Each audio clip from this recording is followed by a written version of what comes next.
Or did anyone make a call for a last chance saloon? Because we move to match day 36 of the Premier League season. And for Luton now, looking at a straight shootout against relegation with a resurgent Burnley and with Nottingham Forest, who both face each other on the final day. 3 Luton wins could be enough to secure safety, but it's probably got to be 3 wins now. We are going to look ahead to this weekend's Friday night football with Luton Town versus Everton. We'll also give our predictions quick fire for all of the rest of the weekend's action. And as always, I'll encourage you to get involved in the comments below. If you beat or match my score for match day 36, you'll get a shout out in the next recap next midweek as we look ahead to match day 37, where Luton will travel to West Ham. This week, though, it is a very busy one on the podcast. Prediction shows for all of the next 5 days, with the final day of the championship season tomorrow. We've got the National League playoff final this weekend and the EFL League 1 and League 2 playoff semi-finals. So make sure you subscribe, turn that notification bell on to make sure you don't miss any of it. But for now, let's look ahead to the huge Friday night football. It is Luton Town versus Everton. Let's look back at how they both got on last weekend and recently, where Luton were far better away at Wolves than they had been in some of their previous performances. A couple of players making a very important appearance, most namely Elijah Adebayo, who after 2.5 months out, getting injured in the warm-up for that Manchester United game in February, it's all basically gone wrong since, hasn't it? He was back off the bench looking sharp, and you could see the difference he made. A real threat, running at defenders, making them back off, winning corners, winning set pieces, drifting into those wide areas. There's no choice. He's going to have to start on Friday, isn't he? And 2 up front is a very different threat for Luton. We've seen that at times this season. There are concerns in other positions, though. Issa Kabore obviously didn't make the Wolves game and is now out for the season. And it's a bit harsh on Hashioka because he's been in the country 3 months. He's trying to adapt to a new league. He wouldn't ordinarily be playing much football this half of the year. But with Kabore out, with Ogbene out, with 5 centre-halves injured for most of the second half of the year, he's having to play. He lost his man for the second goal. Unfortunately, it cost Luton a point in that 2-1 defeat. There is talk that Ogbene's back on the grass. I wonder if we might see him on Friday. At this point, is there any harm in just trying it with 3 games to go? Because if Luton lose this one, based on the fact you would expect Nottingham Forest to get a result against Sheffield United, it could be curtains. So maybe needs must on this occasion, particularly if Everton are going to persist with someone like an Ashley Young at left back, which would give Luton an opportunity to get in behind. Looking at the game overall, though, it was a pretty poor first half from Luton trying to contain Wolves and didn't really work to a great extent, albeit a couple of decent chances created. There's no doubt in that Wolves were the better side. And unfortunately, their 2 senior strikers back to fitness and sharpness just in the nick of time for them. Wang Hee-chan and Cunha made a massive difference there.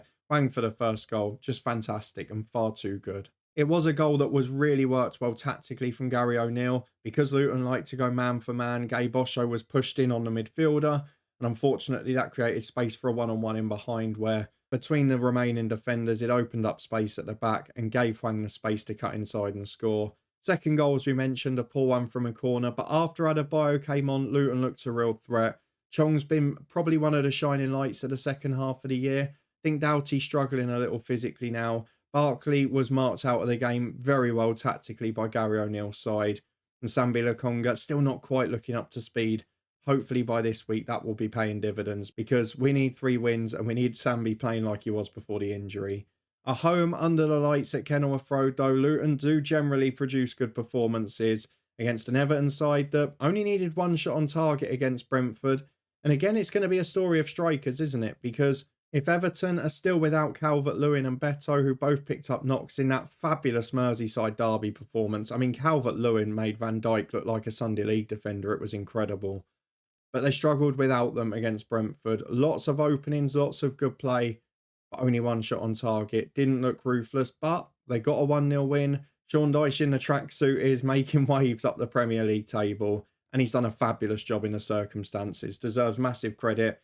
And Sean Dyche is a manager I've always thought is great, so no surprises at all that Everton have got safe in the end. As it is, though, for Luton with a straight shootout with Forest, hopefully Everton will want Forest down, I don't know. Maybe they'll give us a chance. Everton haven't been consistent on the road this year, but for me, it basically boils down to whether Calvert-Lewin and Beto make the game. I think Beto's definitely out because of the 14-day concussion ruling, but the big one is going to be Calvert-Lewin, who has looked increasingly sharp in the last month or two since getting back to scoring form. Luton, it is again a case of can they get Ogbene on the pitch? Can Adebayo get through 60, 70, 80 minutes as sharp as he was off the bench against Wolves? And can Barkley turn up against his former club? Of course, Luton have beaten Everton twice this season, both times on the road by 2-1. A bit of magic off the bench from Cauley Woodrow wouldn't go amiss. Of course, in the first game, Tom Lockyer scored, not going to be featuring in this. And it just shows that Luton are so many players down. And at the moment, while the first 11 is getting closer to what it'd like to be, there are still a few places where there isn't that quality off the bench, that isn't that option to rotate. And that's making it a little bit trickier. But with this game in mind, I've got to go ambitious, and I'm going to make no mistake and make no apologies for it. I've gone for heart overhead with most of my predictions this weekend at the bottom. I feel Luton have to win. I know I said it the last week as well, but thankfully Forest have kept losing the games they were expected to. Now Forest have got a dismal Chelsea side, Burnley and Sheffield United. Burnley are back in that mix as well. They've got a tough game this weekend, but look very good against Manchester United. Not that that's that difficult at the moment. So I'm going to go for Luton for the third time this season to beat Everton by 2-1. I'm not convinced it's going to happen. I think if Calvert-Lewin is fit, we could be in trouble. But I'm going to go for Luton to win. Heart overhead. And apologies to Everton fans, but, you know, we're at this stage of the season. I've got to go for it, haven't I? 4 serious prediction shows on the way. Here is all about heart overhead. And with that in mind, we're going to move on to the rest of Matchday 36. But to do so, we need to have a look back at last weekend. It was a bit of a frustrating one for me because I missed out on a couple of perfect scores narrowly due to Bournemouth's late third goal, Manchester City not getting a third, and also 1 goal out with a couple of predictions where I'd gone for 1-1s or 2-1s. However, I did pick up 5 points for 5 correct outcomes, including Everton's win against Brentford, as well as for Newcastle, Bournemouth, Arsenal, as much as David Raya tried to throw it away, and Manchester City too. But there were a few of you in the comments that beat or matched my score. Level with me on 5, Kurt the Wolves fan. I'm upset you had such a good weekend with a Wolves win. 6 points for Chris with 1 perfect score. 7 for Mello with 1 perfect score as well. Reese picked up 9 points overall, 2 perfect scores for you. But top of the table, Steve with 11. And also a shout out for Steve because tomorrow's championship predictions, the only man not to beat my awful score in that one. So a very contrasting weekend for you, but 11 points in the Premier League predictions. Let's move on to my quickfire ones for matchday 36. And we begin with Chelsea v Tottenham, which I've chucked in because it's the bonus game on Thursday night. With this being out on Tuesday, if you're not in time for it, don't worry, just predict the other 10 games. You'll probably still beat my score. I've gone for a bit of a thriller in that one and Spurs to find a way to win that game. Chelsea 2, Tottenham 3. Chelsea just a complete mixed bag. Awful early against Villa, fought back really well. You know I've gone for Luton to win 2-1 against Everton on Friday night. Again, heart rolling head there. Arsenal Bournemouth, I think, might be a tougher game than some expect, but Arsenal will come out on top for me by 3-1. Brentford versus Fulham. Fulham are terrible away from home. Brentford have really picked up recently. They're getting players back. They've got an attacking threat. I'm going to go for them to win by 2-0. Burnley against Newcastle. I'm hoping Newcastle will produce a rare away win. They did look great in the second half against Sheffield United, but most sides do against their defence. I'm hoping that they'll catch Burnley trying to play out from the back with their fresh and their fit front three. I'm going Newcastle 2-1. Now, the ultimate heart overhead result is probably this one. Sheffield United versus Forest. I'm going for 1 goal apiece. Sheffield United against some of the bottom half teams. Not Burnley recently, and now they're relegated. Maybe it's the free hit mentality. There's no pressure. I'm hoping they'll produce a performance like they did against Fulham until late on. And Forest have struggled for goals, which, if they do so against Sheffield United, might be a very good sign for Luton. I'm going for 1-1 optimistically, but in truth, I think Forest will probably win. Manchester City Wolves, I'm going for a comfortable home win. Wolves were good against Luton and they've been good all season, but Manchester City should be too strong, especially now they're out of the Champions League. The hardest one to predict on Sunday is Brighton v Villa. I'm recording this before Villa's Europa Conference tie. I'm imagining that they will probably go strong in that and maybe rest a couple here. But they're not far off securing 4th place. A win would probably do it based on Spurs having a game on Thursday night. If they don't win it, could be even more incentive for Villa. They've won 20 Premier League games this season, which is an incredible effort. And Brighton have been hapless. Their only goal in the last month or so was that Muric own goal from Burnley, and they've looked pretty dismal. De Zerbi's mind seems to be elsewhere. I'm going for Villa by 3-0. Don't forget that absolute hammering at Villa Park earlier in the year as well. Chelsea v West Ham on Sunday. I'm going for Chelsea to do the usual. They've had a couple of good results and a couple of great performances, so I've got them to lose at home to Spurs Thursday and then the same West Ham on Sunday. We've seen what Chelsea have come up against teams that defend a bit deeper and hit on the counter. They've really struggled this year, and I'd fancy West Ham to do a job.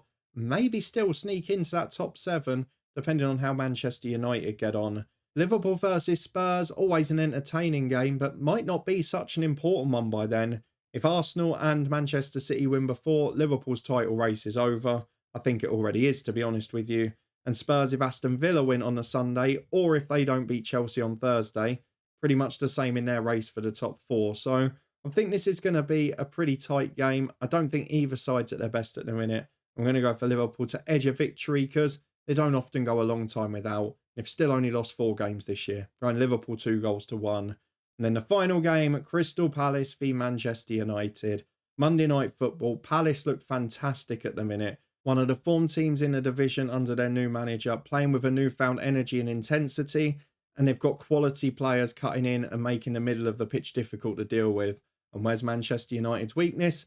The middle of the pitch. So I'm going to go for Palace to win a thrilling game. I do think United might have a threat on the counter against Palace, albeit they've struggled for goals at times this year.